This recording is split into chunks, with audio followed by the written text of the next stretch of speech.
अस्सलाम वालेकुम दोस्तों, अपनी नेक्स्ट वीडियो के साथ आपको वेलकम करता हूं अपने इस चैनल में। उम्मीद है सब खैरियत से होंगे। तो चलते हैं आज के अपनी अहम न्यूज और इन्फॉर्मेशन की जानिब। सबसे पहले दोस्तों बात करेंगे कि स्पेन फैमिली वीजा पर आने के बाद जो आपको पहला कार्ड मिलता है उसमें आपने कौन सी एहतियाती तदाबीरें करनी है, क्या अहम पॉइंट है जिसको याद रखना है ताकि आप परेशानी से बच सकें।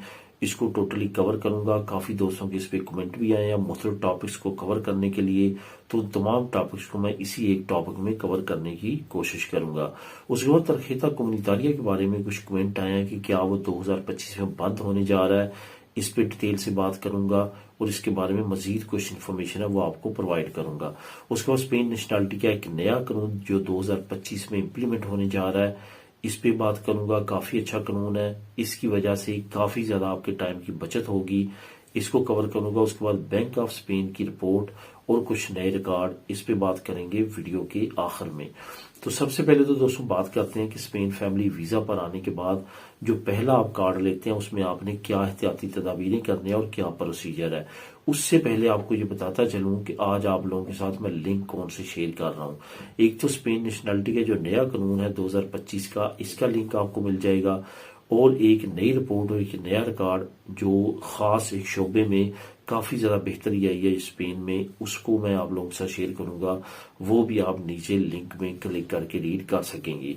तो सबसे पहले तो बात करते हैं कि स्पेन फैमिली वीजा पर आने के बाद जो पहला कार्ड है वो लेते हुए या लेने से पहले या बाद आपने कौन सी खास एहतियाती तदाबीरें करनी है और कौन से दोस्तों के अहम कमेंट आए हैं जिसको मैं अभी कवर करने लगा हूं। सबसे पहले तो जो बात करते हैं वो ये करते हैं कि जब आपका वहां पे फैमिली का वीजा लग जाता है, आपको तमाम को वहां पे आपके बच्चों को और आपकी फैमिली को वीजे मिल जाते हैं, तो उसके बाद आने से पहले या जब वो आपके पासपोर्ट एम्बेसी रिसीव करने के लिए आपको कॉल करती है और आप अपने पासपोर्ट जो है वो जमा करवा देते हैं, इट्स मीन कि आपका तमाम प्रोसीजर जो है वो बिल्कुल ठीक है। इस वजह से उन्होंने आपके पासपोर्ट मांगे हैं या पासपोर्ट आपके ऑलरेडी अगर वहां पे जमा है तो आइडिया आपको हो जाता है कि आपका प्रोसेस कहां तक पहुंचा। उसकी मैं चंद एक निशानियां बता देता हूं जिससे आपको आइडिया हो जाएगा कि आप तमाम चीजें आपकी स्मूथली बेहतर जा रही हैं।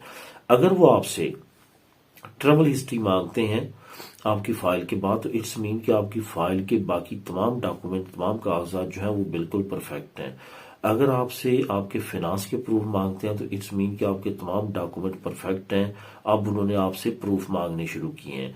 अगर वो आपसे डीएनए टेस्ट मांगते हैं कि इट्स मीन कि आपके तमाम डॉक्यूमेंट परफेक्ट हैं, सिवाय इसके कि उनको ये शक दूर करनी है कि जो बच्चे हैं आपके वो दोनों पार्टनर्स के सेम है, कहीं आपने किसी रिलेटिव का कोई बच्चा तो नहीं इसमें डाला हुआ ले जाने के लिए।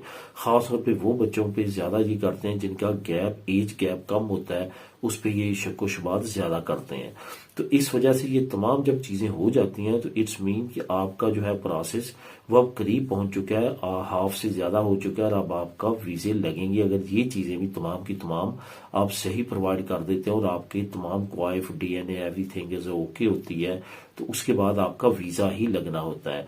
जब आपको ये चीजें आप यहां तक पहुंच जाते हैं तो क्या करना है, आपने वो डॉक्यूमेंट जो आपने पहले बनवाए थे स्पेन के लिए, बाद में स्पेन की एम्बेसी में जमा करवाने के लिए वीजे के लिए, वो नए आपने अप्लाई कर देने हैं फ्रेश बनवाने के लिए।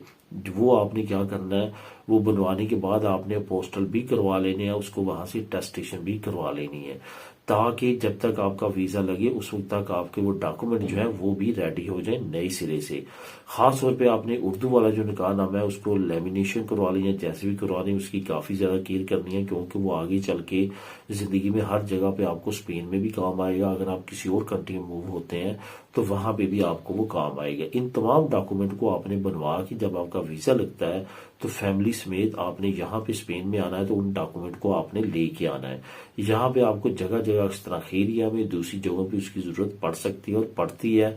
बाद में आपका टाइम बचेगा, जब आप यहाँ पहुंच जाएंगे नए सिरे से वहां पे रिलेटिव्स को कहेंगे हमें डॉक्यूमेंट बनवा के भेजें नए सिरे से फ्रेश, तो इस तरह से आपका टाइम जो है वहां पे जाया होगा। अगर साथ लेके आएंगे यहाँ पे सिर्फ उसकी ट्रांसलेशन करवाएंगे और उसके बाद इसको यहाँ से टेस्ट करवा के आपका वो कारआमद हो जाएगा। तो यहाँ पे आपको अहम जो इन्फॉर्मेशन है वो प्रोवाइड करता हूँ। अब ये सारी चीजें करने के बाद जब आपका पहला कार्ड अप्लाई हो जाता है तो यहाँ पे एक चीज का आपने खास तौर पे ख्याल रखना है, जो भी पार्टनर आपको बुला रहा है यहाँ पे, ये मैं बात कर रहा हूँ नेशनलिटी से पहले की, अगर किसी के पास नेशनलिटी नहीं है, वो रेजिडेंट कार्ड पे, 2 साल रेजिडेंट कार्ड पे, 4 साल रेजिडेंट कार्ड पे या पीआर पे अपनी फैमिली को बुला रहा है, तो उसको यहाँ पे फाइनेंशियली सपोर्ट प्रूफ देने की जरूरत है, घर भी अप्रूव देने की जरूरत है। लेकिन नेशनलिटी होल्डर्स को ये दोनों एग्जाम्पशन हैं, लेकिन रेजिडेंट कार्ड वालों को ये एग्जाम्पशन नहीं है।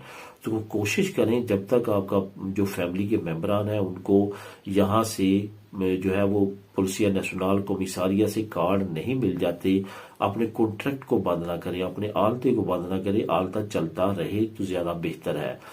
अदरवाइज जब तक आपके फिंगर नहीं होते, जब आपकी फैमिली के तमाम फिंगर नहीं होते, पुलिसिया नेशनल आपसे फिंगर नहीं ले लेती, आपका कार्ड बनने के लिए नहीं चला जाता, आपको 40 दिन का टाइम का पेपर नहीं मिल जाता, कम से कम उस वक्त तक जो है वो आलती को लाजमी तौर पे चलाएं, अदरवाइज आपको प्रॉब्लम हो सकती है। ज्यादा कोशिश यही करें कि कार्ड मिलने तक लाजमी तौर पे चलाएं। उसके बाद आपके लिए जरूरी है कि दोनों पार्टनर में से एक जो है वो लाजमी तौर पे काम करे, जिस पे वो डिपेंड करता है, उस पे जो है जिसने बुलवाया फैमिली को उसका बहुत ज्यादा काम करना जरूरी है, कम से कम एक कार्ड की रिनिवासियों तक।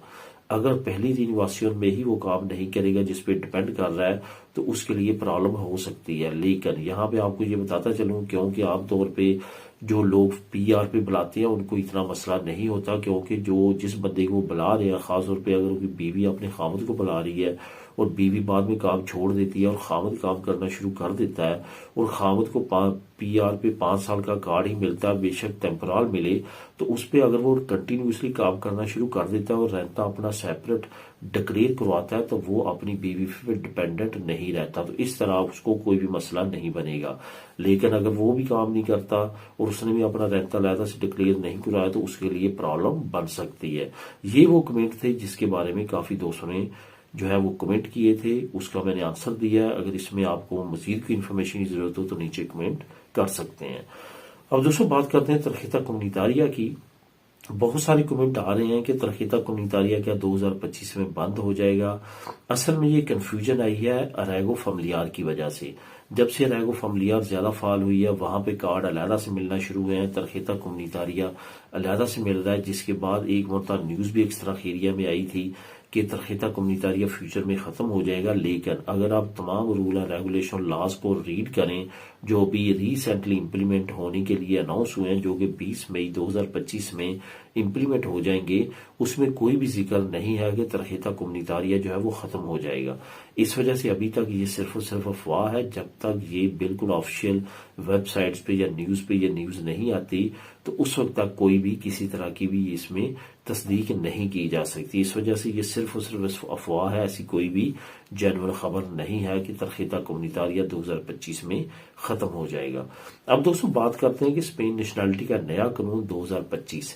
इसमें कभी मैं डिटेल के साथ भी बात करूंगा, लेकिन अभी क्योंकि वीडियो काफी लंबी हो जाएगी मैं आपको मुख्तसर ये बताता चलूं।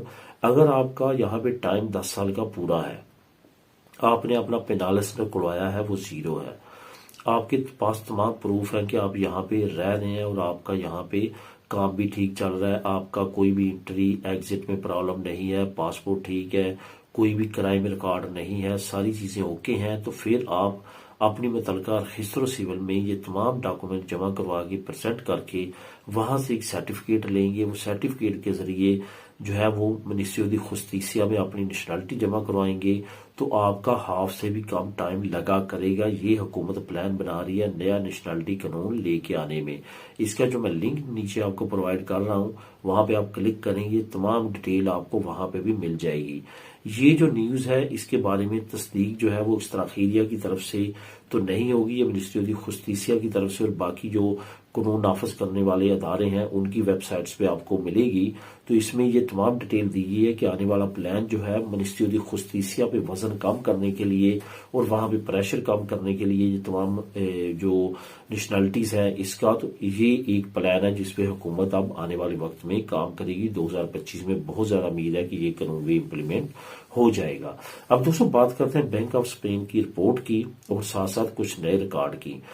जो बैंक ऑफ स्पेन है उसने कहा है कि जो घरों की कीमतें हैं वो इंटरलिंक है स्पेन की पॉपुलेशन के साथ। अगर पॉपुलेशन बढ़ेगी तो घरों की कीमतें भी बढ़ेंगी। ये अंडरस्टूड बात है कि डिमांड और सप्लाई का बहुत ज्यादा इंटरलिंक होता है किसी भी चीज की प्राइस में कमी और बढ़ाई की तरफ। तो इस वजह से बैंक ऑफ स्पेन ने ये कहा है कि आने वाले वक्त में मजीद घर जो है वो महंगे हो सकते हैं अगर कोई इसमें खरीदार गोल्डन वीजा स्कीम जैसे खत्म होता है उसके बाद अगर खरीदारी में इसी तरह से इजाफा रहता है तो फिर घर जो प्रॉपर्टी है वो मजीद महंगी होगी। एक नया रिकॉर्ड जो है उसका जिक्र करता चलूं कि स्पेन उन ममालिक में शामिल हो गया यहाँ पे लाखों की तादाद में हर साल जो है वो इंटरनेशनल स्टूडेंट्स आना शुरू हो चुके हैं। इस वक्त जो है वो लाखों की तादाद में इंटरनेशनल स्टूडेंट जो है वो स्पेन में पढ़ रहे हैं, जिसमें बहुत बड़ी तादाद जो है वो बताई गई है, जिसमें 2 लाख से ज्यादा इंटरनेशनल स्टूडेंट इस वक्त पूरे स्पेन की डिफरेंट यूनिवर्सिटीज में पढ़ रहे हैं। यही वजह है कि मैंने लास्ट वीडियो में भी आपको कहा था कि इंटरनेशनल स्टूडेंट एक बेहतरीन वे है यहाँ पे आके लीगल होने का और नेशनलिटी तक पहुंचने का। लास्ट वीडियो भी आप देख सकते हैं, वहां पे मैंने डिटेल में पहली जो न्यूज पे बात की है या इन्फॉर्मेशन पे बात की है वो इसी पे की है, वो भी आप देख सकते हैं। इसमें जो मैं आपको नीचे लिंक प्रोवाइड करूंगा वहां पे भी क्लिक करके आप मजीद इसकी इन्फॉर्मेशन ले सकते हैं। तो दोस्तों ये थी आज की अहम न्यूज और इन्फॉर्मेशन। मिलेगी नेक्स्ट वीडियो में नई अपडेट्स के साथ। अल्लाह हाफिज।